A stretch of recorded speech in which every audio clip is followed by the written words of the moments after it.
got the feed on your end? You see it? On live? Yeah, I can see the feed. Okay. Just a heads up, I do also have a 2-year-old pit bull I'm fostering. We just got a few days ago, and she's very, very nervous. So I'll be popping off here and there to check on her periodically, but shouldn't be too much of a disruption. I can hear two of you. Yeah, you're gonna want to mute your laptop speaker or mute me on Discord. No. You can hear two of me? It's the Twitch feed. You've got me on Twitch and Discord. Well, I've got Twitch muted, so it doesn't make sense to me. Are you hearing it delayed or identical timing? Delayed. That's weird. I don't know. That might be...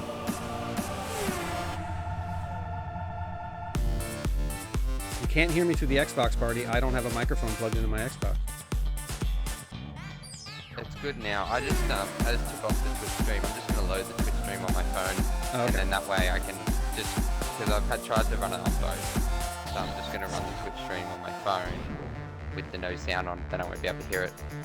Okay. All right. Well, we're gonna go live in 5, 4, 3, 2, and 1. Hello and welcome, one viewer. Thank you for joining us tonight. This is an unfamiliar face below me here on the screen.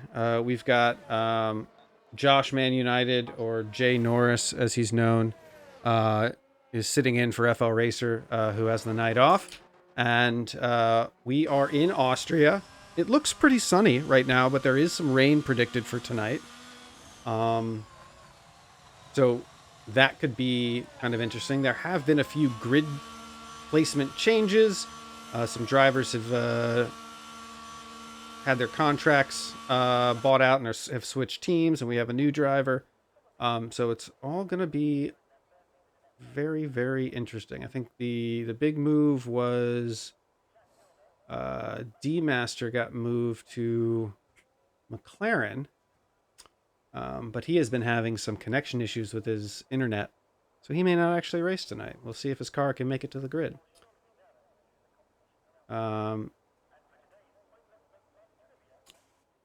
Josh, do you have, you had been cultivating facts for racing tonight. Do you have any interesting facts about Styria for us? About Syria. Well, yes, the first race back in 1970, and it was actually the first year. Most Grand Prix back in those days would be test runs, so they wouldn't count as a Formula One championship race where they would give points out. They would be just a non-scoring championship round.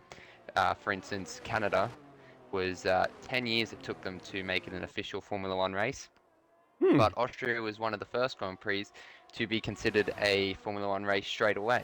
So first race back in 1970, championship race straight away, 8 turns, 5 to the right, 3 to the left, with a lap record of 1 minute and 5.6, and the shortest track on the calendar. Is it also the track with the least amount of corners? Yes. It has to be. 8 corners, yeah. 8 turns. 8 official turns, but obviously kinks here and there would make it around 10, 11, but 8 official turns on the track. Gotcha. Okay. Interesting. And where are you joining us from, by the way, for our viewers? I'm joining from Australia, Newcastle, New South Wales. So is there an old South Wales? Across the globe. What was that? Is there an old South Wales? You know what? You probably could search it up on the globe, and you know what? I wouldn't be surprised if there is an old South Wales, but New South Wales is the state. So like you guys have Texas and all that. We have 5 states, and New South Wales is our one. We also have Queensland. Apparently the Queen gets a say. Of course. I imagine it's actually not so much Old South Wales as South Wales. So I'm wondering, were people from the south of Wales, the home of Wrexham Football Club, people that moved to Australia in its early phases and dubbed it New South Wales. I'd definitely say there would be a few. We were because of so Circular Quay up in Sydney was the first landing in Australia, when it first happened, and obviously the first fleet landed in Circular Quay, and then we sort of spread upwards and downwards from there. So Sydney's actually down from us. But yeah, so you know what? I wouldn't doubt that there is people from south of Wales, but or the south side of Wales, but we've got people. Mm-hmm. Oh, Booby's in the chat saying his girlfriend's in the Gold Coast right now, which is obviously located in Queensland. Okay, right on. I've been to Australia a number of times when I was younger. Um, I did Darwin, Australia twice, then Sydney It's nice out and there. Perth.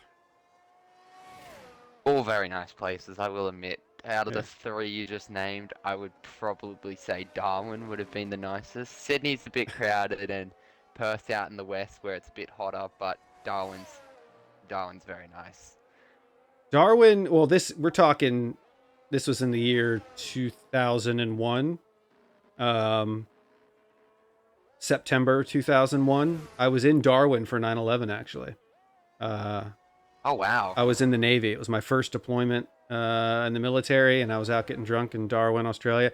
And back then, it wasn't I mean, there was a casino, but it wasn't like a huge hotspot. It was actually considered more of a small, what we call in America, podunk, small town back then, comparatively to like Sydney or something. Um, Yeah, but well, yeah, Sydney would have been still crowded back then, but Darwin's now turned into basically a super city and holds one of our most popular races in the supercar series, the Darwin really, Triple Crown.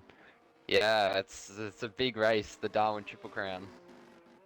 that's awesome. That's really good to hear because it wasn't like I was told I was told all these wonderful stories as a young sailor that when you go to Australia, um, Australian women love American sailors. They'll throw themselves at you. There's always like, you know, dozens and dozens of women waiting on the pier for the boat to arrive. And one guy even told a story about how like some woman tied like $10 and her phone number, or her address to a tennis ball, uh, and threw it up on the ship so someone could use it as cab fare to get to her house. Um, Things like that. And so we were expecting like a very warm welcome my first time there. And the boat pulled in, and I'm not kidding. There was no one on the pier but a handful of dock workers and two middle aged women holding up a handmade billboard, like poster board sign that just said, "Leave our women alone." And that was it. And I was like, okay, well, I think maybe the last boat that came through here might have not left a good impression. And Might then of have course, ruined their reputation. yeah. Uh, so then a few days later, 9/11 happened, and we steamed off to join the fight. Yeah, well, that would have So been a very interesting turnaround, you know, dock in Darwin and then instantly on the turnaround back home. yeah, um, no, we headed straight to the Middle East right after that. All right, so we have 2 minutes Oh left in wow. quali, or I'm sorry, in Q1. Right now, Jethro has the lead with, it's hard to read, 105.3, no, 105 flat. Derek is right behind at Yep. 105.1. Yeah, 10, so Jethro's light was a 105.096. That's quick. okay. But Derek actually isn't far behind with a 105.146. So I think Derek will be best pleased with that lap, you know, only to be, you know, zero point 0.5 off of Mm-hmm. Jethro, who. Well, it's early yet. I mean, it's not. We don't know. We know that there's some weather in store. I'm not sure from your vantage point if you can join, if you can look at the race director and see. Does it give you? If you go to the start menu or something, can you look at Yeah. weather? That's something it Oh, lets you do. that's heartbreaking. I'm on the race director now, and you wouldn't believe what or Jethro tire. It's not a soft tire. Oh, that was a medium. That's a medium run. Oh. Oh, everybody. I always forget to turn on the tire. I just did it now. I always forget to turn on the tires for Q1. Some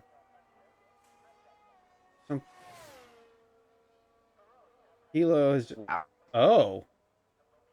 And Hilo, yeah, Oh. Hilo's out. He Terminal damage he on sent a the clip race in. director. He sent in a clip of what happened, and he bumped the curb inside the pit exit, and when you do that, it it terminally damages your car, but then teleports you to the middle of the pit straight to get you out of the pit lane. They do it in Brazil too. Oh, If you crash on the pit exit in Brazil, you get teleported to the middle of turn 1. wow. Yeah. Yeah, no, like you saying that, I was like, when you started saying that he crashed at the inside curb of the pit lane, I was like, huh? And then you said he ended up in the middle of the track. I was like, ah, okay, it makes sense now. But that's unfortunate. He might still though get out of qualifying. He was 15th across the line. His teammate Beyond Johnny pulls 11th. Does he get to qualify in Q2? Is he through? Oh, he's out. He's And his 15th. lap actually was good enough for One, 13th. two. I think he's gray because he's DNF, but he should be in, right? Because it should be Nah, 16 so through. unfortunately, the rule is, I think, with the game is if you crash, you get the red dash next to your name saying you're eliminated from quali. So he got bumped down. Because if you look at his lap, technically his lap is 13th place. Oh. I mean, in the real world, if you TO your car, you're not going to make Q2. You break off. Yeah, depends on how bad you TO the car. How much Like, duct tape do you have? we've seen a good couple bits of duct tape from the Alpine team and the AlphaTauri with that rear wing. There's a lot of duct tape on that, so you never know. Yeah. Maybe if you didn't TO the car too badly. All right. Session starts in 30 seconds. Here we go. As we get ready for Q2 to start, let's go ahead and take a look at what we have for you tonight in the safety car lounge. Let's see here. Because this is Mavericks, we are this is kind of hard to. There we go. So Booby just posed an interesting question to us all. How many people do you reckon are preparing a wet setup? Well, I mean, they can see the weather forecast. They can see that rain is predicted at some point. Do you And if you actually look in the top right-hand corner of the screen that you can see at the pit lane, you can actually see the cloud cover there just above the trees in the corner. No, you're right. We got some cars headed out. We got the Williams heading out early. Everyone's gonna go out. I feel like you'd not go out with the threat of rain. Yeah. Get out there early, set up a lap. So we're in the safety car lounge, folks. Jay Curtin / Booby Poppy is a huge fan of our tic-tac-toe game in here. He'll show you in the chat how to play. You use it by typing in the chat certain commands. Our trivia for tonight is Mavericks themed, i.e. The movie Maverick. So we'll have a bunch of questions. If we do end up in the safety car lounge, you can play along with our trivia there or play tic-tac-toe against the computer. And for the record, Booby Poppy has won at least one time that I can remember against the AI there. You beat the computer? Yeah. The computer really screwed up That's that time too. impressive. It was kind of funny. It like skipped its own turn and let him go again, I think. Oh. He won on the technicality. Something like that. Like, and there's a countdown timer that's delayed by the stream, so you have to type it in in the 15 seconds. And he put in. I've look at the snap on our screen from Derek there. Okay, Potato has added me as a friend. While we go back to Quali, could you perhaps, if he's not in the actual lobby, could you send Potato an invite? Is Potato part of the? Oh yeah, because he's He what's would have been he- eliminated in what's he Q. Whoa! Derek has gone off the track there. If I'll get Potato to send me a message or send me a message so I can invite him a request now. Okay, I need an invite after rebooting. Game up now. All right, let me. Sorry, everybody, you have to see this. Okay.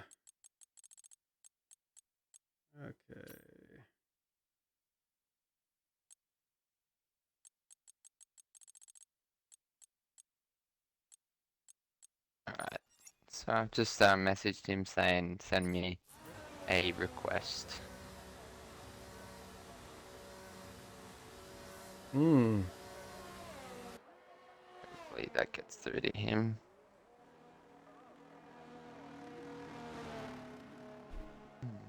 Real quick, Booby, go ahead and put in. Looks like we're gonna beat the AI again. I don't know why it shows that locked, but I think we got it. Who's gonna win again? Boom! We won. All right. There we go. I don't know what that noise was. I just heard a noise in my ear. I'm not sure what it was. Okay, so Prezzi's on top. And what does our weather forecast say? We can't check the weather forecast. We can't? We gotta Okay. sit back and wait. This is I hope switching the this is router all we may can have sit helped. here and do is let's just keep an eye on the clouds. Yeah. Anyone in the game who's looked at the weather, if you want to hop in the chat and let us know what you see, that would be handy. Okay. I reckon it's going to be near the end of Q2 here. 30 minutes I'd say to right. track I'd say it either comes temp. right at the end, or it's straight away at the start of Q3, and it is going to be the first one gets pole. If it doesn't come in Q2, it will be basically minutes into Q3, like 30 odd seconds to a minute. It'll be the first driver out of the lane and onto the track, and first across the line gets the driest track, gets pole. That's my prediction. That's your for what's gonna prediction. happen. Okay, that's a bold prediction. All right. I'm going to leave the camera on Derek. He is on an out lap. He's about to start. I'll let you walk the crowd through his hot lap as I go check on my little foster pup. All good. I'll keep them enthralled with Derek's lap here.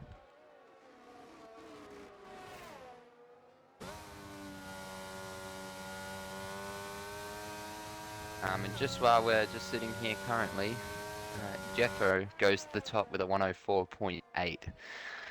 Man, that's quick. Here he goes. Derek comes down to the penultimate corner before the final, warming the tyres. Now makes his way down towards the final corner to start the lap. And it is straight up the gears.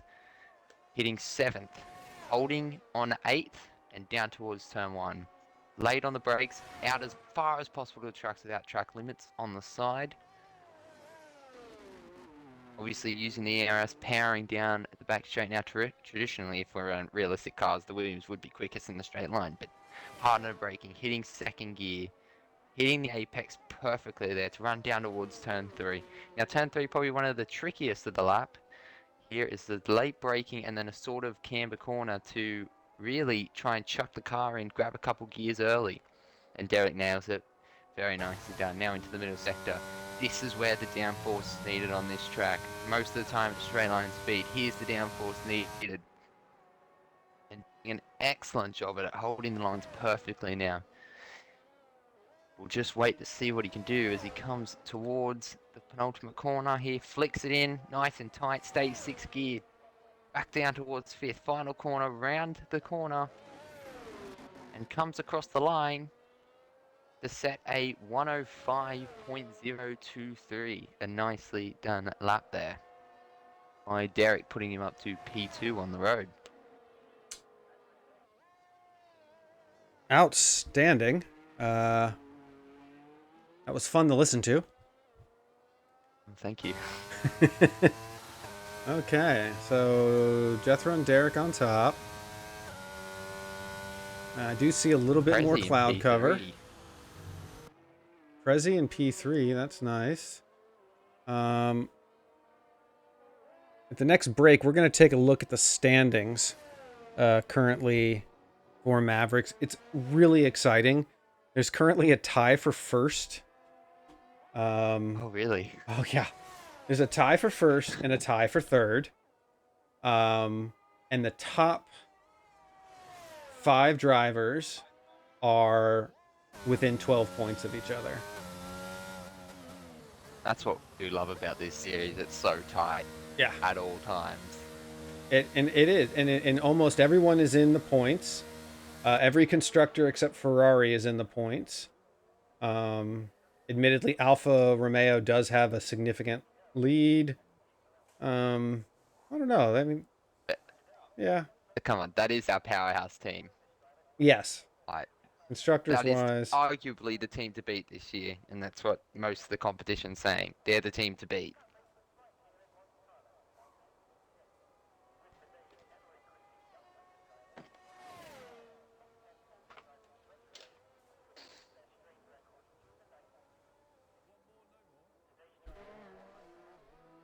My PC better not die on me, I swear. Alright, it's charging again. Good.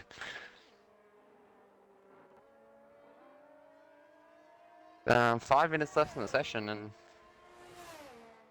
I don't think we'll see many more laps. I think we might see the bottom 5 have a go. There goes, just to see if they can snag a couple places. But I don't think anyone up from P5 will have to go again, in my opinion. I don't think we'll see anyone from Type or even maybe go again on a lap. Actually, I think Type is out on track currently. Type or Fit, Never yes. mind. You know the origin of his name? I do not. And I was his trainer, so that's kind of embarrassing on my half. So Honda makes a car called the Fit. And they also, for their like sports cars like Civic, they do a Type R version. I'm not sure if they ever did a Type R of the Prelude or the Accord, but they do have a Type R version, like a race version of their Civic. The Honda Fit is like the most economy. It's like the closest thing to a smart car. It basically got a lawnmower on 4 wheels, lawnmower engine on 4 wheels. So he had this idea of dropping a Type R engine into a Fit, a Honda Fit. So it was Type R Fit. But when I kept looking at it, the way he wrote it here without capitalizing the R, it just looks like Typer Fit. So that's what that's exactly, that's what I call him, Typer Fit, because I just think that's a much better iteration of the name. And Typer goes P3. Oh, nice. Good lap at 105.4. All right, 3 minutes Come to go. Right, student. 3 minutes to go. Who? So we got TJ, Silos, Echo Alex, and Fitz need to...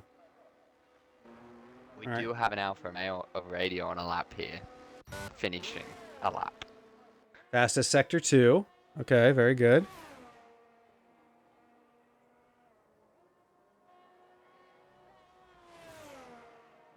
My curiosity is spiked of whether Jethro went for another medium lap and did 2 medium laps and has saved 4 sets of softs. Why? You know it's going to rain at some point. He did soft. But thinking about it, right, it is with like obviously the rain is coming later on, but if he does a medium stint first and then they get a safety car or something, and it's 5 minutes out from rain, Mm-hmm. and the mediums are done, he's got some softs that can back him up. Yeah. I don't. I hope the rain doesn't start between quali. I was really That would hoping suck. this would I would create a agree. Magnussen effect. Yeah, see someone else put it on pole, you know? Get a Yeah. surprise feature of pole, exactly like Kevin Magnussen. And we've got 2 minutes left and still no massively dark clouds really covering the sky that would be consideringly worrying that the rain's going to arrive before the end of this session. No, D Master is saying, oh, D Master needs an invite. Uh, sorry, guys. Y'all have to see this. But what would also be bad, there's obviously two ways this really can go. Is we get rain. There are two bad ways it could end, in my opinion, is um so Jethro did do a soft lap, um, Mm-hmm. luckily for us, but two ways that this could go that wouldn't be entertaining, and the more perspective of Kevin Magnussen view is the rain starts before Q3, Mm-hmm. or the rain doesn't start quick enough that everyone's able to get a soft lap in before the rain. Yeah. And interestingly enough, if we look at the tyre telemetry, Toussaint this time around did a medium lap, and the McLaren currently about to finish his lap is doing a medium lap right now. So drivers opting for the medium tyre.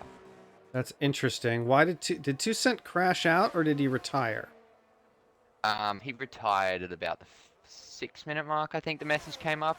That's that's cocky.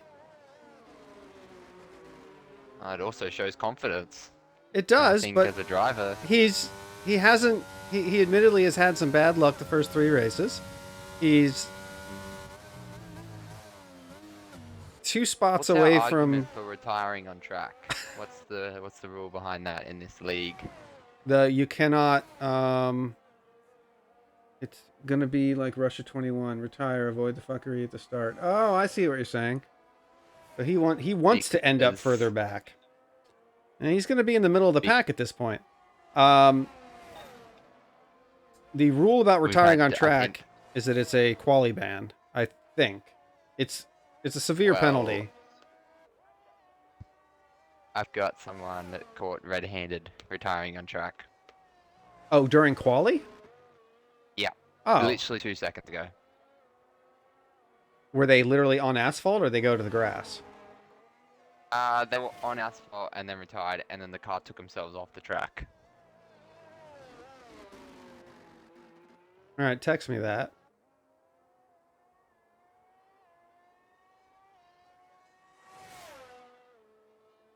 Yeah, you don't Right, park I your will just car on get the the game clip asphalt. recorded, and then I will edit that game clip down so it's like 30 seconds of them doing it, and then I will send it to you later. I don't need a. If you have a clip, that's fine. I just need the name real quick. TJDRO, I think it is. I think that's the name. Yeah, TJDERO2 Okay. McLaren. And I don't know about Klaus. He just suddenly retired and it didn't say pit, but I don't know if he retired on track or, off the track. I didn't see his retirement, but Okay. I had a clip of TJERO2 retiring on track. Yeah, it looks like it's probably going to be raining when Q3 starts. While we Could wait. also be good though, because if it's only really light, someone might risk a soft tire and hope it doesn't rain. And then inters, obviously, if it's going to get wet really quickly, it could end up wets at the end of the session, and someone who sets an inter lap, could put it on pole. This is true. All right, so while that loads So in, I'm going to switch us over to graveltrapsocialclub.com. Here's the current standings. Cross 51 points, Jethro 51 points, Radio 43, Hitch 39, Double A 39, Derek 23, Prezi 22. Like, it's not, I mean, we're talking 25, 27 points from 7th to 1st, and it's already raining in Q3. The rain has It doesn't begun. look to be Darn. massively heavy rain though, so No, but it's already wet. You know, that mid-session changeover is the what you're looking for. Um, I want to show everyone well, some differences here. After round 3 in the real world last year, Charles Leclerc was ahead by 71 points, with George Russell in second at 37 points. that's a Max massive bottle. Verstappen had 25 points after round 3. So that's the spread from 1st to 6th, was 71 to 25. And currently in ours, it's 51 to 22. So it's 1, 2, 3, 4, 5, 6. I'm sorry, 51 to 23. So it's way too it's even closer because 70 Leclerc was ahead with 71 points, and what was it? George Russell was behind at 37 points. So the gaps are even bigger in the real world. So Yeah. we're going to have a much tighter battle, I think, here than we saw in the real world last year. The real question is, with the real world thing, how the hell did the club bottle 71 points after 3 rounds? Mm-hmm. Like, how much did Ferrari screw up Well, last Red year? Bull DNF'd the first race together, Mm. and And then Mercedes was Max nowhere retired the near. 3rd race Yeah. as well. Yep. In Australia, he was out in 3rd race. All right, so And we're on board now. 70. Let's see here. Telemetry enabled. Notice Everyone's. how everyone almost is out on track instantly here. Yeah. I reckon they think it's going to get wetter. I think it probably will get wetter, and everyone now is trying to set laps while they've got the driest track of the session. Or do you need to actually have a few laps of water being, like some lines being cut through the water to. Either way, it could go both. What I do find ironic, if you switch over to uncleaners, is the fish helmet in the rain.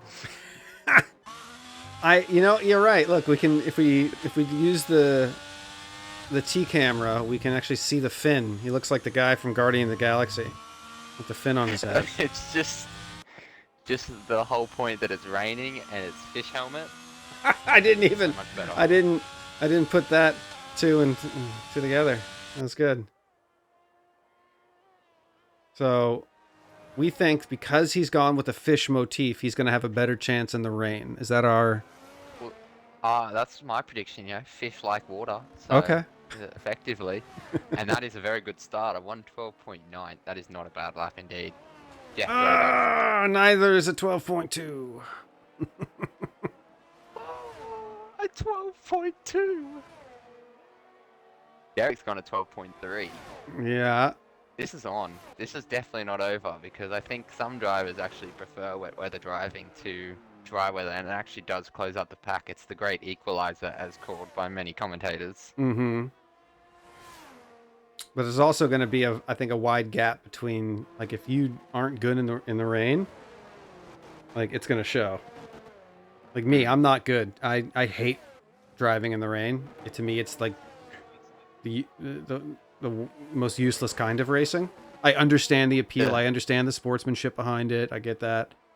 It's just, if I'm going to drive a fast car, I want it in the most optimal conditions. Speed. Honestly, I'd probably go the opposite way. I love the rain. I love the art of driving in the rain. Like, it's something that cannot be, script only. You just have to have this almost feather-like touch to the car to control it, and it's pushing the limit but not overstepping to the point where you can't control the car anymore. Mm-hmm. And it's just like beautiful in its, you know, in its way that you see people drive those cars in the rain.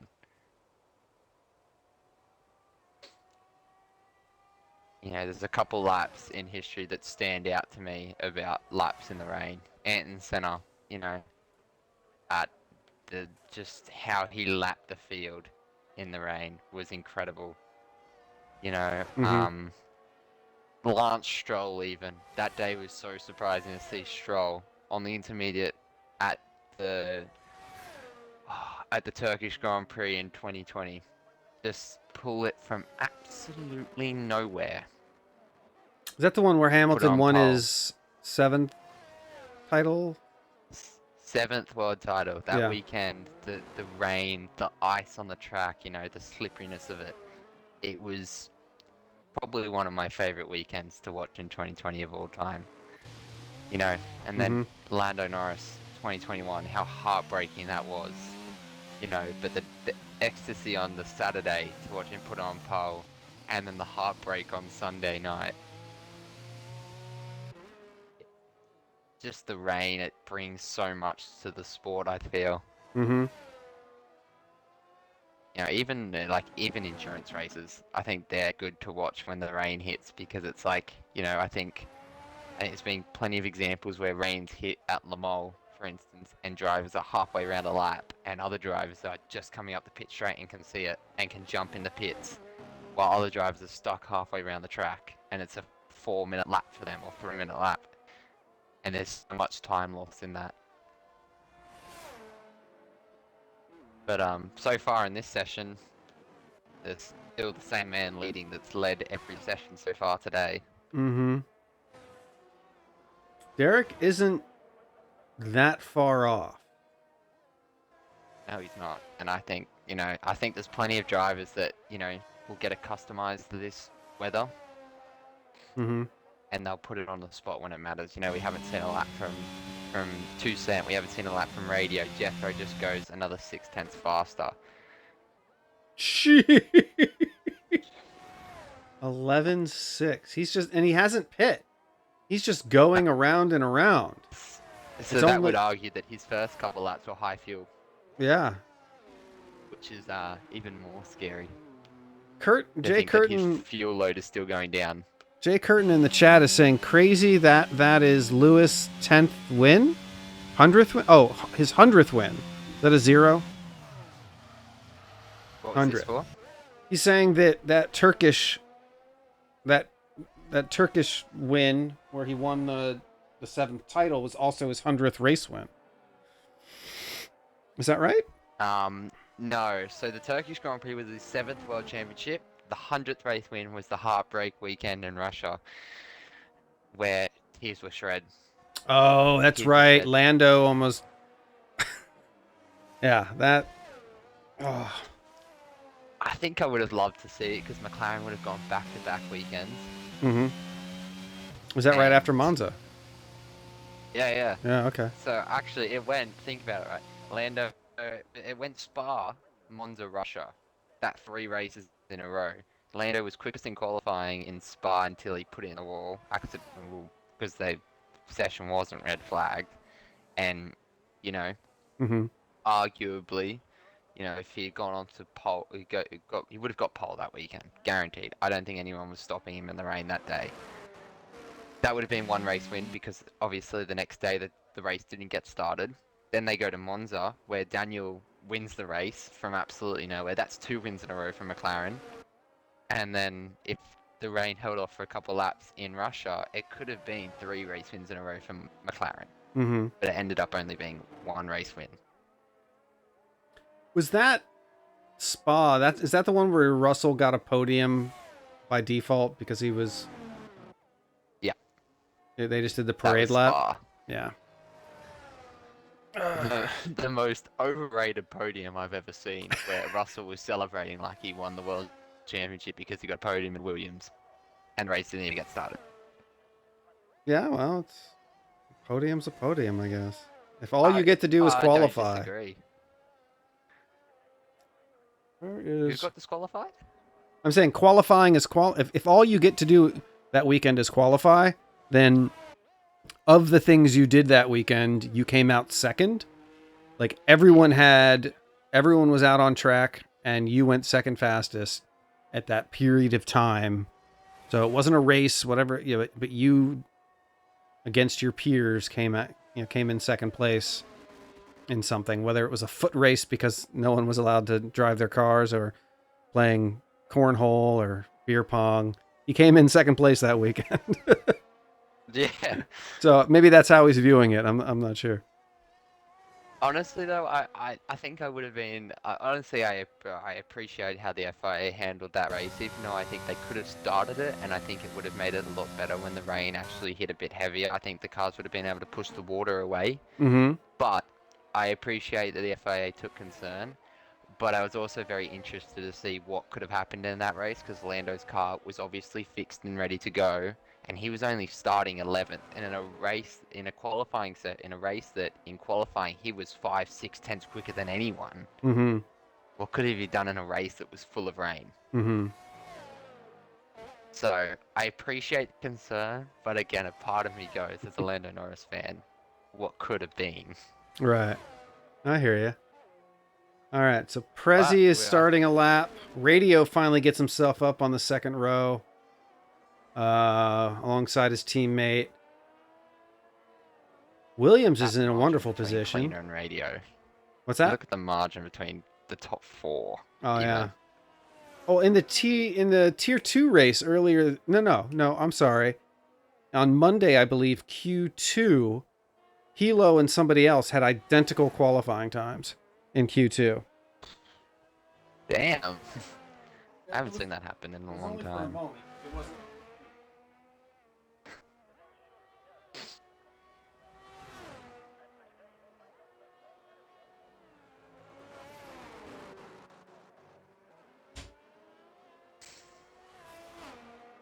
I try and get the dog to come say hi to everybody, but she is super shy. Doesn't like to go. She doesn't like to go through doors. So it's hard enough to getting her in the car and into the house. I can't get her to leave. God. Can't get her. She didn't have a good life before here, so she's very nervous. Double A is retired. Do I believe Radio's on the lap as we're watching him right now? I'm not 100% sure. I'm looking at his battery and it looks like he has enough, but I'm not 100% sure. Me neither. Guess we'll have to wait and see. It looks like he's on a lap, like he's still pressing the limit. He's up 0.127 on his last time, so he's pushing. So I guess he is on a lap here in this. Derek went faster as well, 11.96, so it wasn't close enough to Jethro, but is Radio able to pit? Radio wants to get ahead of his own teammate. There's an in-team battle going on. Boom! And he does it. All right, there you have it, folks. That is Q3 in the wet. After this, we're going to have a 5-minute break. And just wait for Bloomer's car to get dragged into pit lane. Come on, Aston Martin. You can be quicker than that.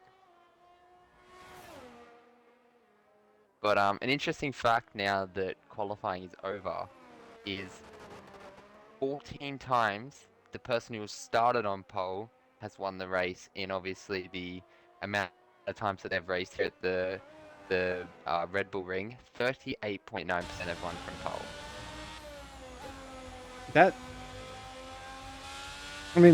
That's less than half.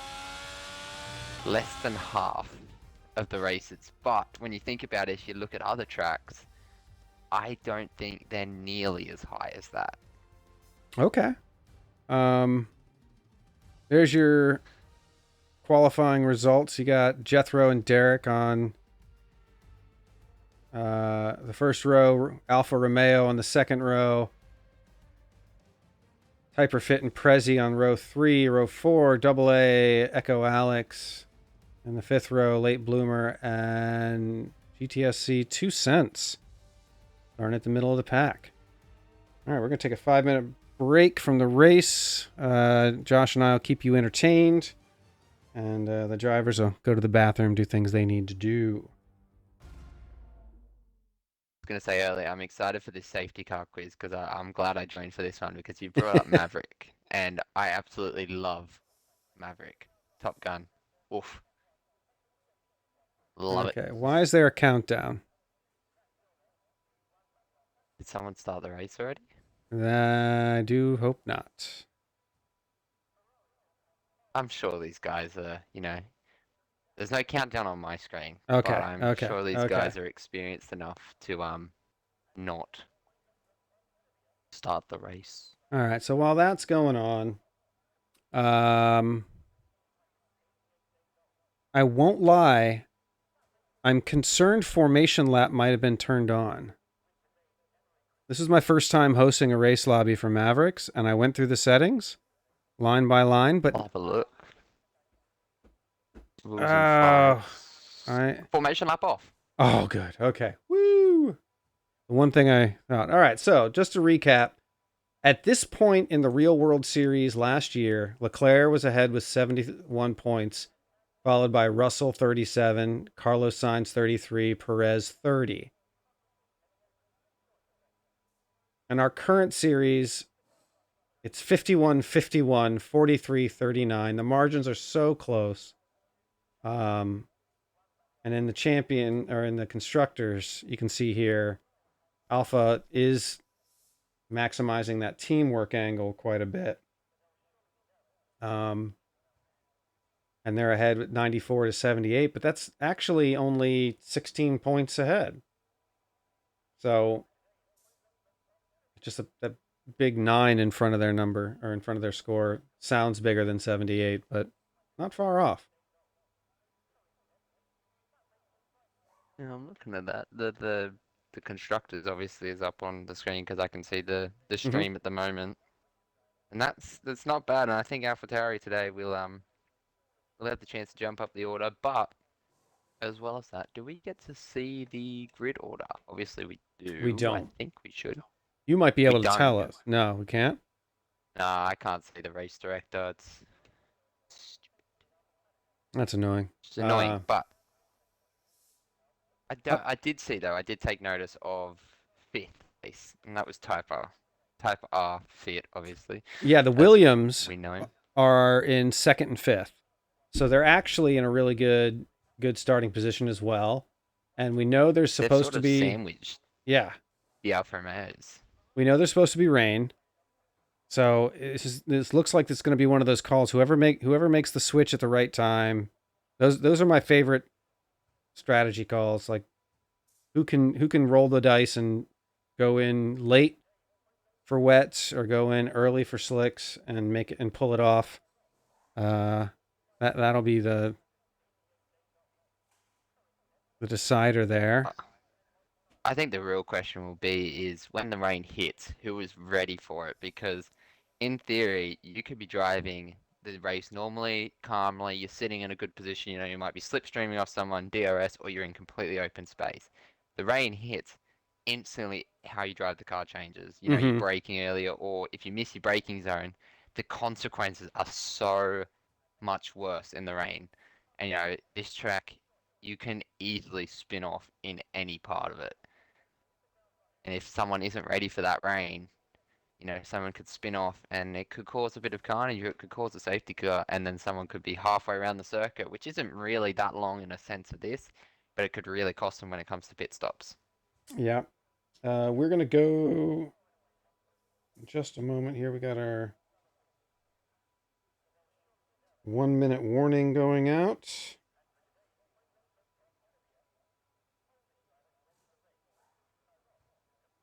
Let's see here. Where are my green dots? There we go.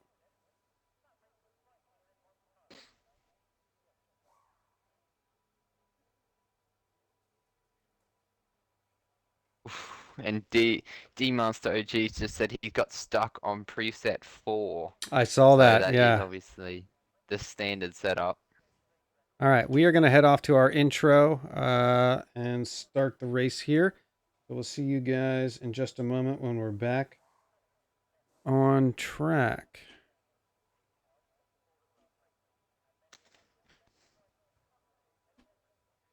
Alrighty.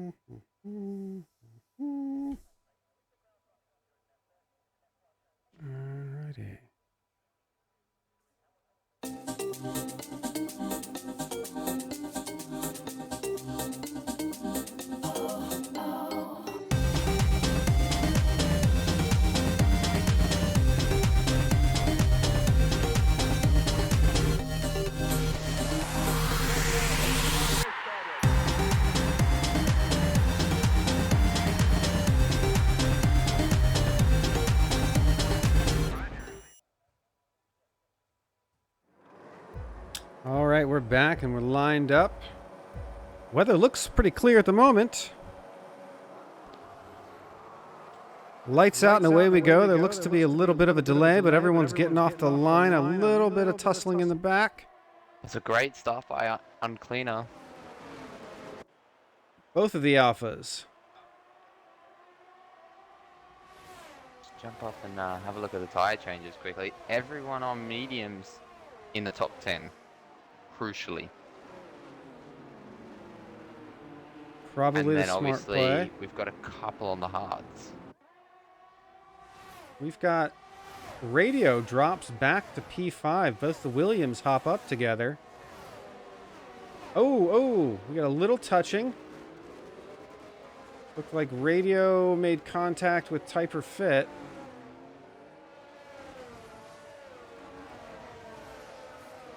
Radio is now under threat from AA. And in all of this, I think this really helps Uncleaner. As much as it doesn't help the team in general being second and fifth, it's basically done a switcheroo where Uncleaner now has a two people gap to obviously his teammate. But it's basically switched. The Williams had sandwiched the Alfa Romeos, now the Alfa Romeos have sandwiched the Williams. Mm-hmm. But in the sense when it comes to pit stops later in this, Uncleaner being ahead, he'll be happy there's a bit of a gap. And I'm sure Radio will be happy about that too. But I think in general, I think coming to pit stops when it needs to be, they want to have a gap so they don't have to double stack if the rain comes out of nowhere. That is a really good point. You'd think being side by side with your teammate would be a good thing, but you're right. AA is now dropped back to P13. He's got no front wing either. He does not. Did not see what happened there. Oh, yeah. 2 cents on the grass coming through that corner. He's looking okay now. Ooh. Oh, that Red Bull is causing a traffic jam. Got a boatload of cars behind him. A couple laps. As everyone tries to figure out where they're meant to be. He needs to go into the pit, and everyone else. Yep.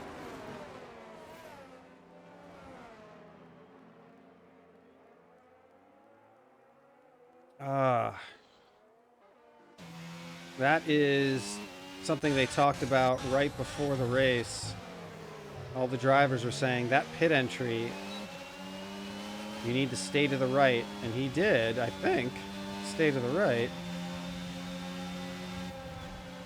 I think it's just a case of what we've seen in many years past and present is the Austrian Grand Prix does not have a good pit entrance, and people have complained about it before and how unsafe it is that cars are going through their 5th and 6th gear and people are slowing down at the apex to try and make the corner to get into the pit entrance. And I think the Austrian Grand Prix Council need to revise their pit entrance, in my opinion, if they want the safety of this sport to continue, because it's just a matter of time before somebody's got a puncture and they're going slowly and another car comes through and they don't see them. Yeah, let's take a look at that replay real quick of the contact as AA tried to go into the pit. He stayed as close to the inside as he could, and that looks like... I'm going to see what car that was. It looks to be the Haas. The Hilo going down, cutting across, and making contact with him. So, checking back in with our drivers, we've got Typer Fitz still battling it out with Radio. Playing with the DRS there. The Williams are sandwiched once again. Jethro, our leader, has got a nearly 4.5 second gap. And Derek is closing in on, or at least maintaining, a less than a second gap to Uncleaner Cross. He just ran wide there in the final corner, which we'll see in a moment. But I'll be back in just a second. Just have to open up the garage for my brothers. Yeah, no worries. Take your time. All right.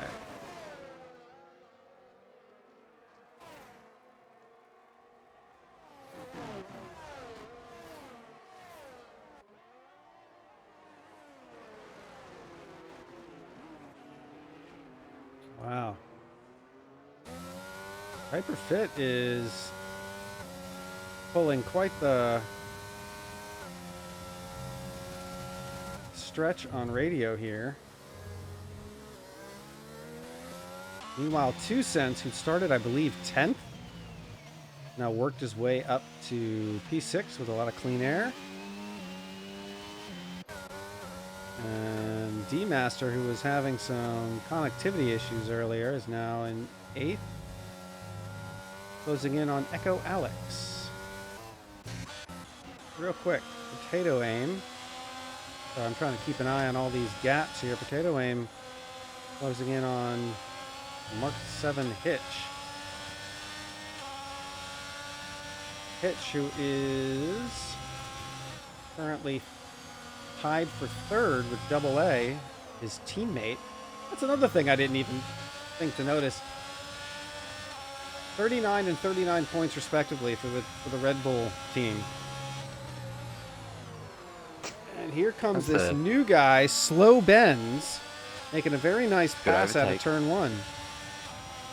Sort of cost him though, because he got the bad exit up through out of turn 1, so now he's going to be under pressure. And you know, the tactic would be for the Ferraris to squeeze him on the outside. Yeah, there looked to be a little bit of contact there. I'm not sure how much. Let's take a look real quick. It went in. Yeah, we couldn't really tell. It looked like there might have been a little contact from Slow Benz, but hard to tell from our side. Just enough, really, just to, you know, put him off a little bit, maybe make him have to jump over that outside curb, which, you know, hopefully the Ferrari doesn't have any floor damage, because from personal experience, that curb can give floor damage if hit hard enough. And if you're on standard damage reduced, does that include floor damage? Well, it depends on which way it's going. I'd have to have a look at how the settings are set, but I'll have a look now while I'm fiddling around. Whoa! Slow Benz went wide on turn 1, came back on the track and had some traction issues, it looked like. Yeah, there's on the outside of the turn 1 curb is a nice little bump for anyone that wants to try and straight line it in no rules. You know, now. No, he went on the outside. He went wide, and when he came back on track, he got fishy. So in the no rules lobbies, people will try and straight line obviously that curve and run right out towards the wall on the outside, then cut back across. Unfortunately, there's a nice little bump just outside the curb, and when they hit it, it generally takes the traction out of the car completely, and that's what happens. So very lucky, actually, he did do well there to save the car, because most of the time you actually see drivers not be able to save it and end up in the opposite wall on the pit exit wall. Potato Aim has just left the session. Can you send him an invite, get him back in? He's yep. Currently ghosted. This is dashing our hopes for a Ferrari getting into the points tonight. All right, the weather is getting a little darker on lap 8 of 36. Everyone is pretty well spread out. I've invited him back. Let's see if he's able to jump back in. Yep, back in. Okay. Oh, no, he's still out. I thought it was just changed there. Prezi has gone into the pit lane and DNF. 15 seconds worth of penalties, I think, at the end there when he went into the pits. I think just an unfortunate start to the race ended in just continuous unfortunate situations. Oh, that is unfortunate. No sign of Potato yet, but we'll keep an eye. I'll keep an eye, see if he's able to join back in. Hopefully he can. If he's not back in yet, he'll probably send me a message soon.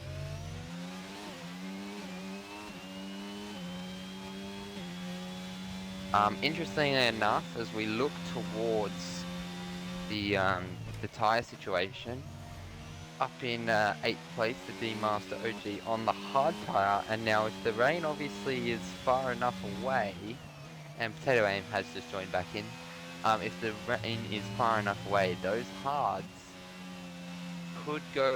should go the distance to the rain, and everyone on the mediums might have to pit again. True. Now, I think that's with this for a overcast, soft tyre will win.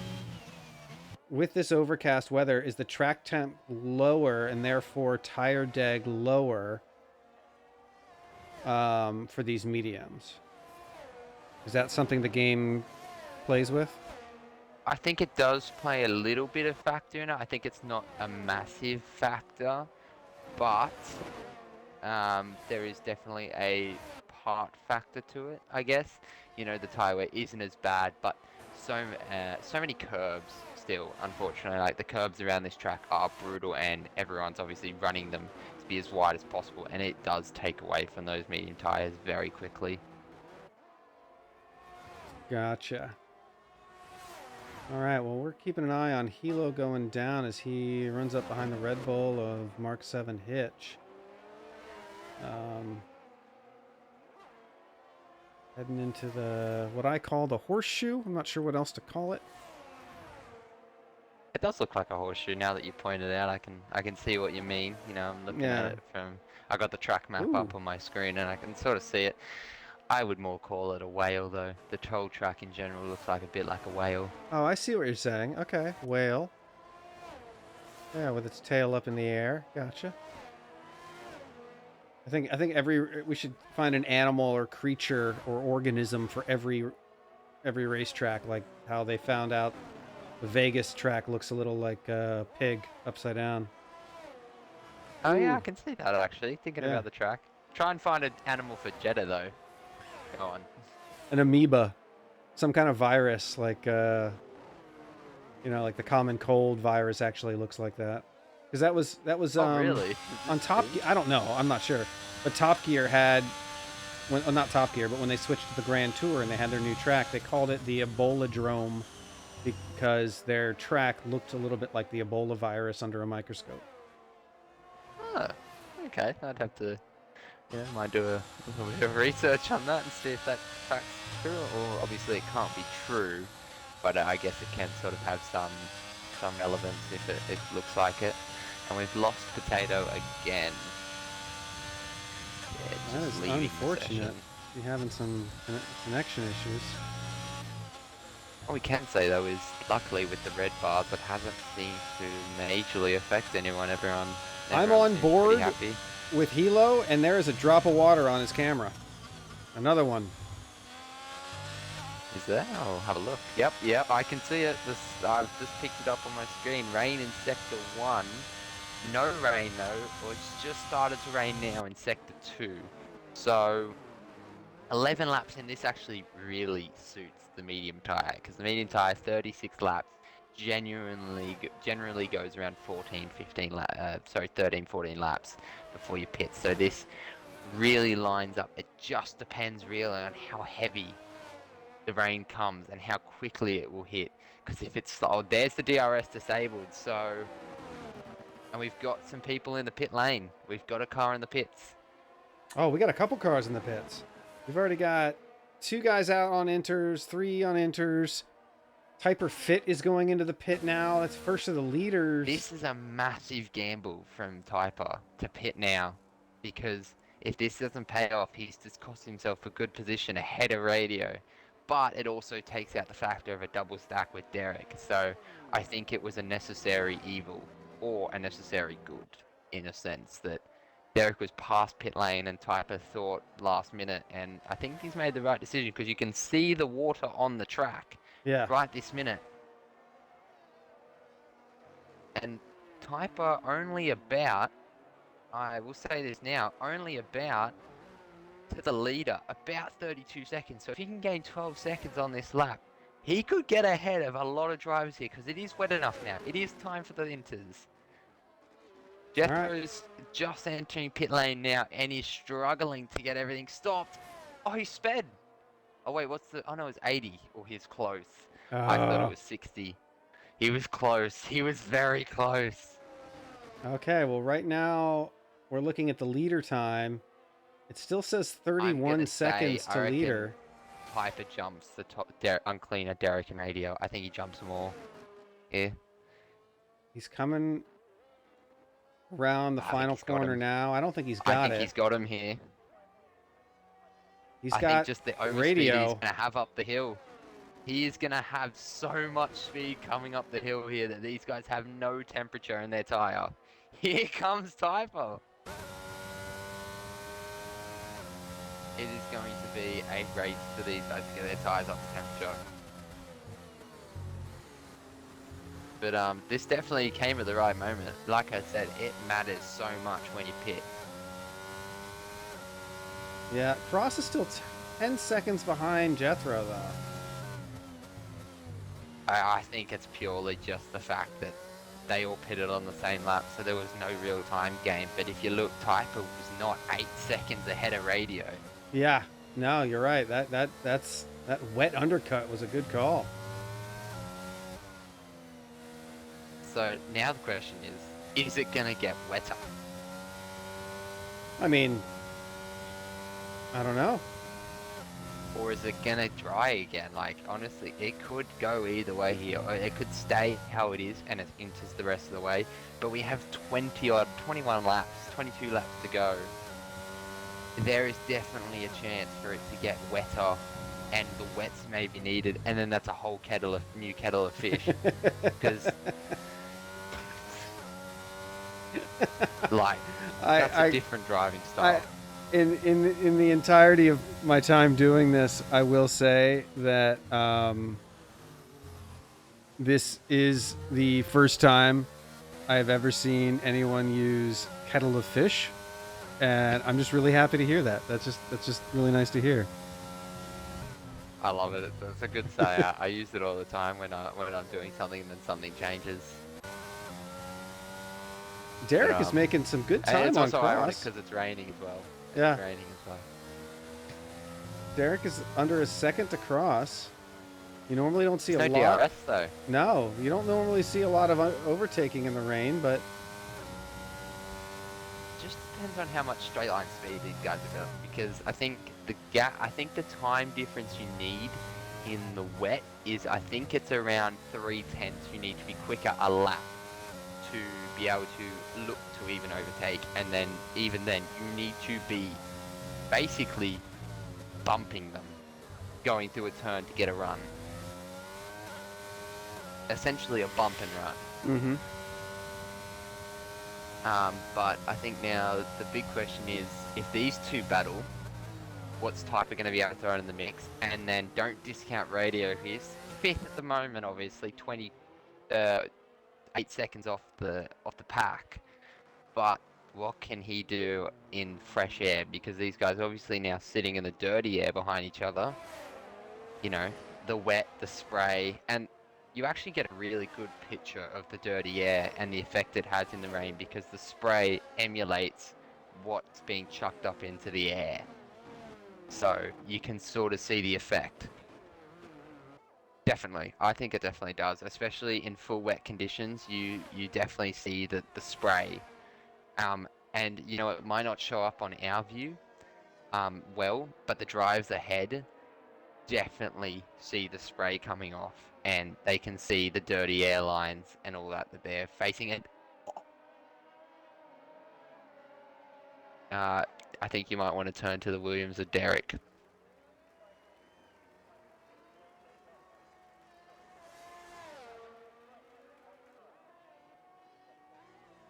Just It's a VSC.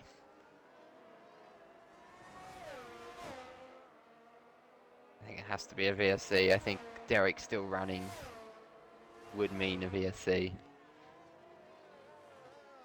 But, positive. And there it is. There's already an influence of the VSC. Drive-through pit lane penalty.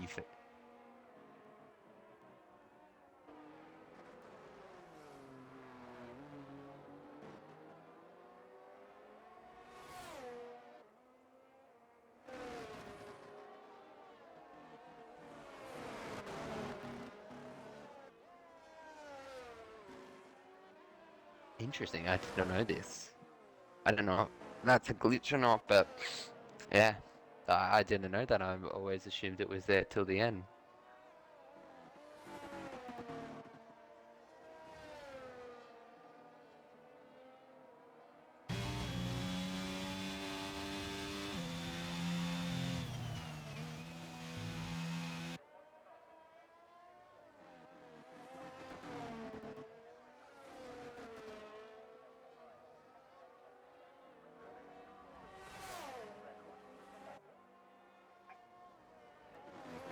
You're done.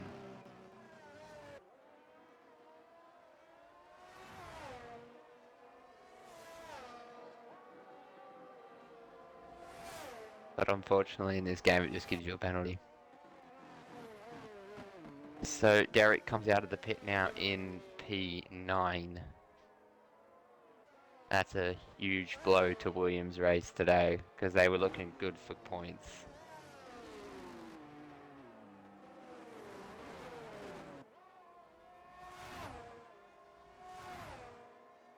And he's not too far away. He's like 12 seconds off 5th place. So I think 5th is achievable in the amount of time he has. I think it'll be hard to catch the likes of 2 cents.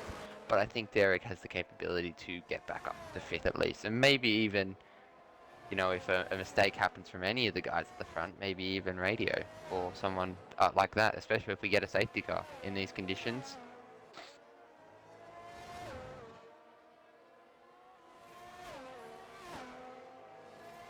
I'm not... Sorry. My mic was off for the stream this whole time while you were talking. So sorry to anybody who was listening. Or not listening. One thing to note, Jethro came out of that pit on inters 10 seconds ahead of Cross and has not gained. Although throughout the entirety of the dry portion of the race, he was increasing like, 0.3 a lap ahead of the pack. And he's really only been able to sustain during this wet portion.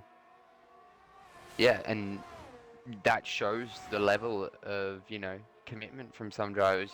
We all know how good Jethro is, but I think Uncleaner is just putting the car on the limit the whole lap, and Jethro's, maybe playing it safe. Maybe he's got a couple of warnings that he can't afford to get a penalty or something like that. Mm-hmm. So it's only a couple tenths lap, or, a couple tenths every couple laps. Interesting enough, I do want to point out, if we look to Johnny, he's on the wet tyre. So is he running tests for everyone? Is he testing the wets for everyone? I will refrain from that. He has pitted now. Obviously, the wet's not suitable to race in. Maybe too early for them. We'll see if he does retire though. A minute and 11 seconds off the lead. Is he going to retire? Is he going to chuck on the intermediates? He's getting a new wing. I don't know if he needed it. Intermediates go on. I don't know if he needed that. That's weird. So intermediates back on and a new wing, it would seem. We have Derek just passing Fitz in the wet. Yep, and he's right on the back of Hitch as well. So look at that, Derek starting his climb. And just ahead of there, we have D-Master closing in on 2 cents, who I saw getting squirrely earlier. So a couple of good battles going on here, I think we'll see Derek maybe make a move up into turn 3. Technically, around this track, it's turn 3. Yeah. But We and don't I think count we the might also kinks. see D Master go for a move if he's close enough. But the Derek is right on the back of Hitch. This is about as close as you need to be, in my opinion, in the wet, is you need to be right there. You need to be basically touching them. Mm-hmm. Well, we're going to stay on board with Derek's camera and see how he does at turn 3. Well, this is turn 2/3, I guess, yeah. Feels a little And wide. as we look further forward, he didn't, D-Master didn't go for the move, so maybe not quite close enough yet. Derek's going for it. And he gets it done, nicely done. Maybe a bit premature. No, he gets it done. No, That he was gets it nicely done. done. Hitch did it very smart to just save his car and not try to force a long side by side through there. He just tucked in behind, stay close, look for the opportunity in the next one.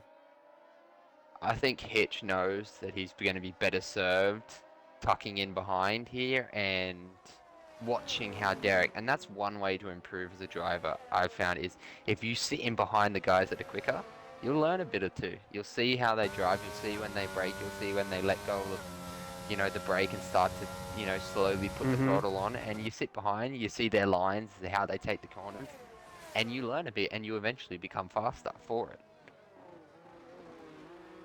Jay Curtin agrees with you. He says that's how he's gotten better.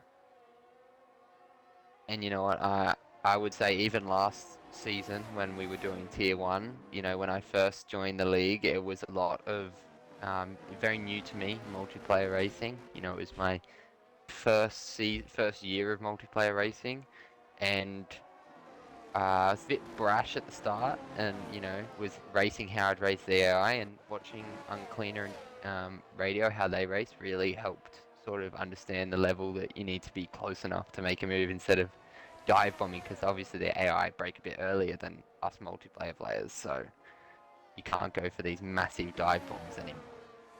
Right. Well, D-Master's got it down to 2.2, 0.3. Oh, he's going to be making a move here right somewhere. There. It's out of battery though, unfortunately. And 2 cents got a bit to spare, so I think it's just a matter of who's got the quicker straight line speed car, more or less, without the ERS. And who went? We don't even know who did and didn't go with the wet setup from the get-go, or they have some kind of mixed setup they were using where they adjust their front wing accordingly if it rains. Well, that's what I mean, right? And that could be part of the fact that Uncleaner isn't losing us so much time. He might have started on a wet setup. Good call. We know that Jethro also races on controller, and the nuance you have of micro adjustments and stuff is going to be a lot less. But it's also, unfortunately, I think it's well recognized now that pad players can be a lot more precise with turn-ins. And if you're a really good pad player, I don't think there's a lot any wheel controller do, because just the way the pad is set up, obviously, there's less vibrations into controller because it's basically right in your hand. And if you have massive vibrations, it actually does structural damage to your nerves and that in your hand. So the force feedback on controllers is lowered massively compared to a wheel. Okay. I wasn't aware we got that information. We got a bit of a a sneaky link here from Booby saying the Alfa Romeo is on a modified dry setup. Okay, all right. As Typer goes up and picks up a penalty there, just I think a bit lazily there, just running over the curb. Well, I've done that a number of times in the wet where I've just let the car, instead of trying to turn the wheel anymore, I just let it go over the curb to avoid losing the rear end. take the hit. You know, that could have been the case. Interestingly enough, though, watching the last couple of laps, Type Up minorly gaining a couple of tenths a lap, you know, slowly starting to crawl the gap down on Uncleaner. Uncleaner, obviously, plenty capable, I think, of defending, but I think the gap is starting to slowly creep towards each other. But Uncleaner also in a bit of traffic at the moment, a bit of a sandwich between the Ferraris. Oh, well, they're ghosted. That is the one One is big change for Mavericks this year is that they get ghosted cars. It's definitely they all reduced the get amount of ghosted. carnage. It's all back markers are ghosted and all collisions are ghosted.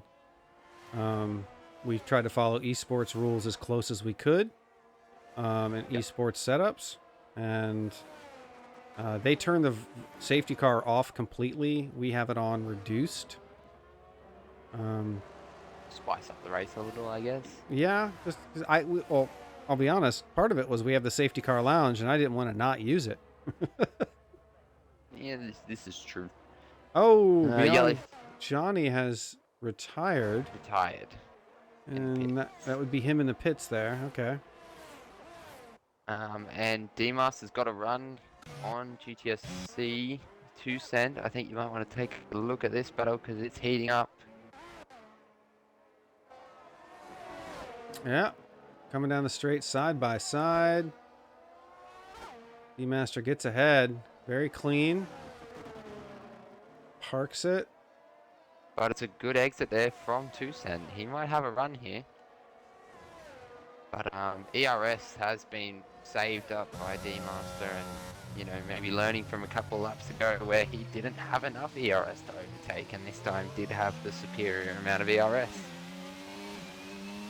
But does have a 3-second penalty, and all the while, I did forgot to mention, Derek now only 2 seconds off this pack. He had the fresher set He of is inters. charging. Yeah. What will be interesting though is, obviously inters don't wear that much greatly, but Derek's tires are almost 5-6 laps younger than anyone's. Right. And 13 laps on the intermediates, they will start to wear, you know, will start to wear pretty aggressive in these conditions. You know, it's not massively wet and the dry line is sort of, you know, not prominently there, but it's a drier part of the circuit. So Derek on fresher tires isn't overheating his tires as much as everyone else. We would want to know at what point do these start to become interslicks? A la Turkey. Into wet, the puddles, when the puddles appear. That's when you know you'll get it. It's a massive shift in it because the rain gets a bit heavier. Your visor and your camera starts getting, blurrier, and the puddles start to appear on the outside of the track where no cars are running. And currently there ain't massive amounts of puddles anywhere, so we're sort of still in that intermediate phase where there's no real threat of full wet conditions yet. Interestingly enough, we've done maybe 15 laps now since the inters, or 14 laps, I should say. 15 laps since Typer pitted, so 15 laps, right? 5 seconds is all the gap that Jethro's put on since the intermediate. And that's recent too. It was only the last 5-6 laps that he did that. In the first 10 laps or so, he was holding at 10 seconds. Something happened where yeah, you're right. That traffic, I don't care if a car is ghosted or not. Driving through a ghosted car is very disorienting, and he's battling. It's a nightmare. Yeah. And also, Derek has finally caught 2 cents now. They are basically nose to tail. Yeah, there's Derek. I think he goes for it down into the corner. We've seen him go for the move down towards turn 4 before. He's got the run. He's got the ERS to the inside. Late on the brakes. That is good battling. That is very good battling. Oh, just enough space left. That was tight. That was very Yeah, we got a close-up shot of how close those tires came to each other. Ooh, A little shaky there, Derek. a little bit. Little back end says, I'll take a dip in the pool. You know, go splash splash. Derek's back end decided that wants to eat curbs. And also, Hitch has stuck with Derek. We said it would have been key for him to stick around. He has sat and directly just followed Derek. There's a... And 2 seconds run for... Oh, this is going to be 3 wide. Oh, God. This is going to end badly. This could end so badly in a second. And we got a McLaren back there. It looks like... has got ERS to spare. Here we go again. This time Derek doesn't go for the move. He needs to get it done now, because if you look further forward, D-Master has got a 3-second penalty. So Derek needs to make this move, because he gets it done, he is in with a shot of 5th place here, and D-Master's going to keep trying to pull away at this point. We don't think with 6 laps to go anyone's pitting, do we? I don't think so. I think Type is going to be on a knife's edge here, because by the end of this race he's going to have 23 laps on these tyres, and that is not 24 laps, sorry, on those tyres. That is not going to be fun. So I think it's going to be a knife's edge, but I really think Derek is best suited for these last 6 laps. I think he is going to be an absolute rocket ship to compare to these guys that have got wear on their tyres. And I think he might have to move here up the inside into turn he's going to go the inside. No, Or the outside. Outside. He's got Smart back to move. First gear. Is he crazy?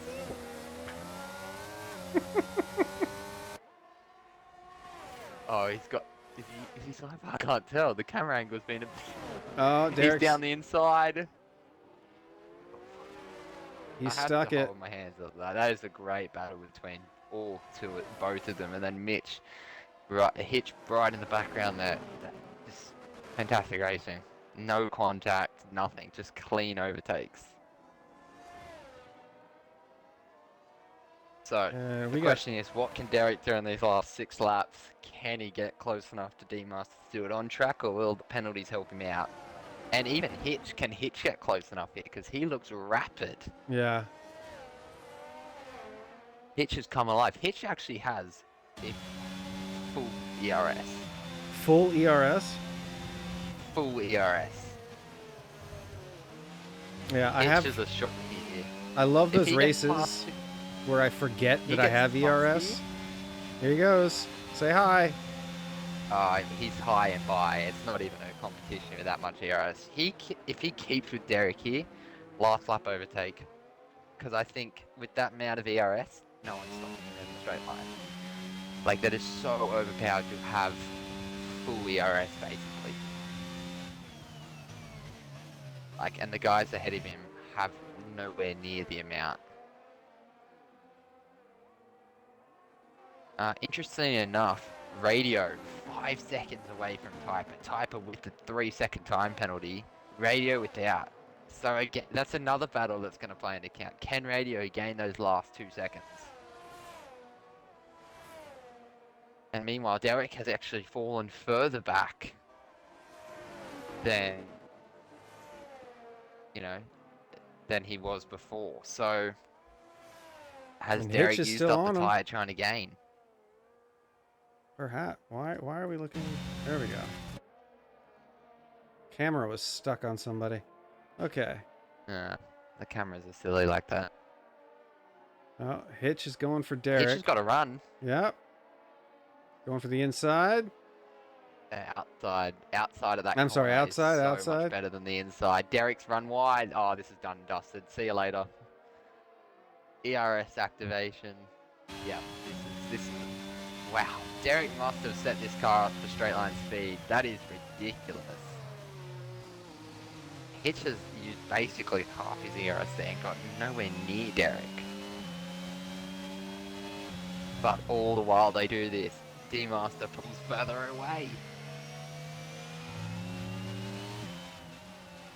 And Radio now still at 5 seconds. So I think Radio might run out of lap. But we'll see. I believe in Radio. You think he can shave 2 seconds off? Yeah, he needs to shave. Is it 2 seconds? Yeah, it's 2 seconds off. He needs to shave. It's actually now 2.3. Yeah, no, yeah, 2.1. 2.1 he needs to shave. So it's growing. But we'll now watch again. Hitch and Derek's battle resumes. Hitch got a bad exit on turn 1 and has fallen back.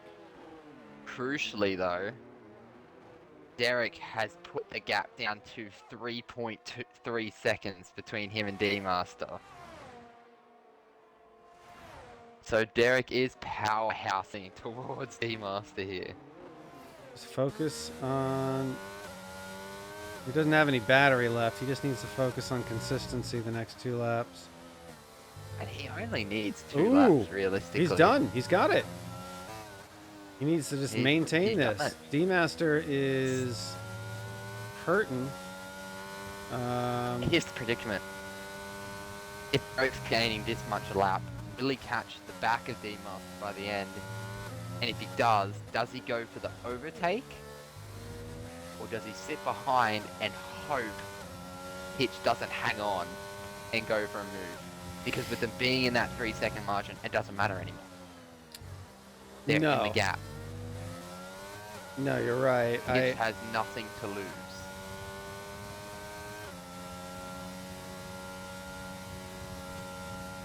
Hitch with all that DRS, don't discount it.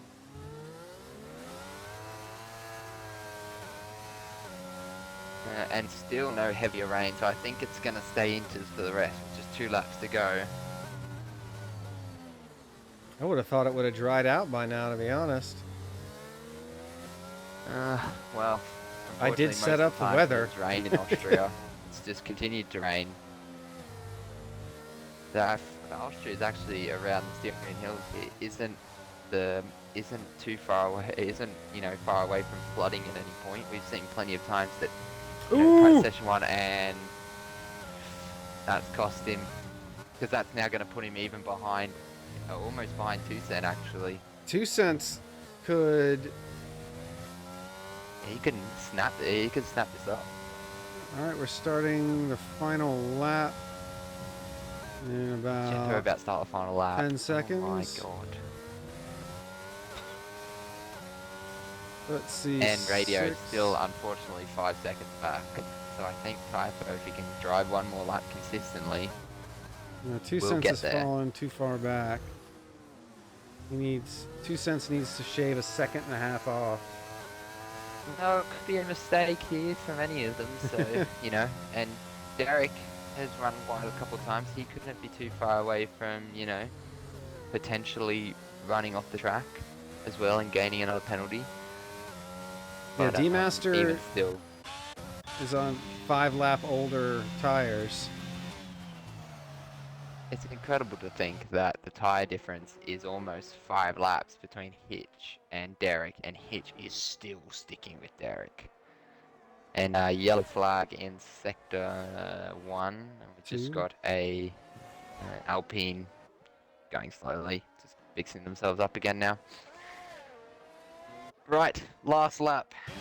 It's win it or bin it for Hitch. What can he do? 33% battery on this final lap. Ignore your brake pedal. Yeah, that's straight line it. And crucially, D-Master is right there. Derek could get held up here. We've got 1 more spot for an overtaking zone. Yeah, 2 actually, if you want to risk it. If you want to send it. Yeah. But it's a win it or bin it moment for Hitch here. Can he get it done? And Radioactive needs 2 seconds to shave off, and he hasn't been able to do it. So Kuiper will hold on to P3, and a good result for Williams. 3 and 6 at this moment, 3 and 5 at this moment in time, pulling back the gap they lost when Derek spun. But it's not over yet. Hitch has got to put it all on the line here. Final 2 corners. it's guaranteed now that both of them will jump D-Master, obviously. But a good race, obviously, from the McLaren. But across the line, Derek keeps the position and Hitch finishes P6, so a good result for the Red Bull. But once again, two teams basically shining up at the front in the constructors' points here. Alfa Romeo and Williams. Yeah, that puts 2 and 4 and 3 and 5. Like that's Williams is going to jump up quite a bit. They might jump above. Well, no, they probably won't jump above AlphaTauri, but they're going to get closer. They will definitely close up. 25 points, obviously, for the winner. 26 for fastest lap. So, and then it's 15 for third and 10. So 25 points. So they actually don't gain anything. They actually lose a point to AlphaTauri. So, and that's, I think the point system definitely needs to be revised in Formula One. I think really? the 25 points is too big of a gap. I think you gain too many points from that and the gap just grows too much. Gotcha. Because like we've just seen today, you know, the AlphaTauri can win the race, get 26 points, and someone who does really well in the constructors with third and fifth isn't enough. Yeah. All right, here we go. Alfa Romeo picking up even more points than that. So we've got, there's your top 14. Jethro did have the fastest lap during the dry session at 107.160. So he will get that extra point. And then down here we've got our DNFs, Potato, Johnny, and Prezi. I think a shout out needs to go to Hitch and D-Master here, both gaining. Hitch got 10 places in that race and D-Master gained 11. Both of them massively gaining places.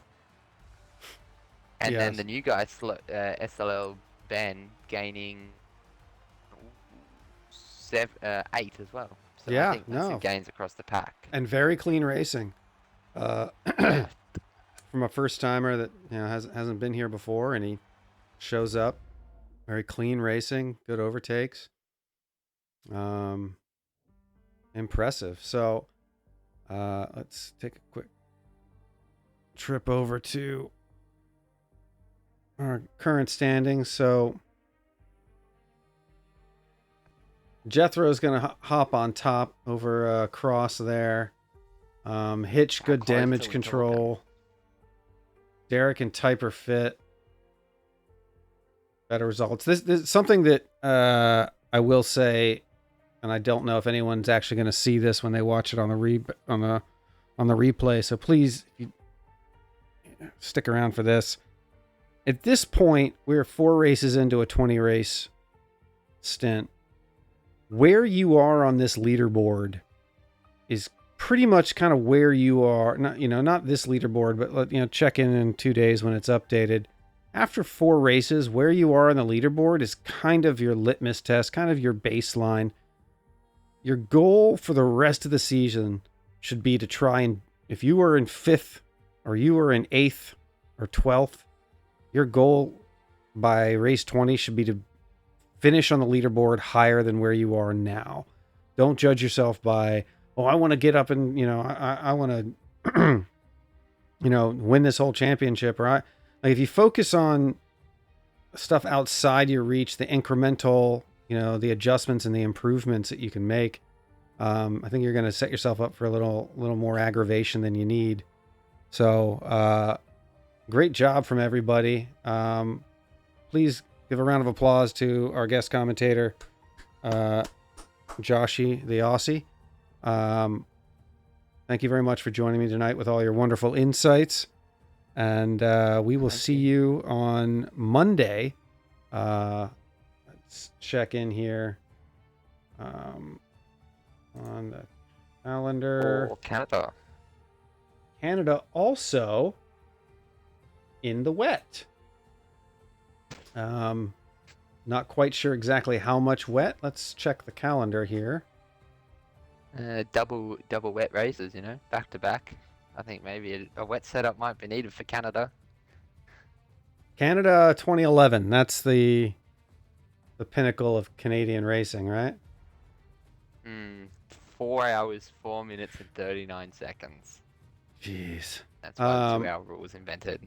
The weather predicted for Monday's Canada race is 50% chance of rain in quali, 80% chance of rain in the race.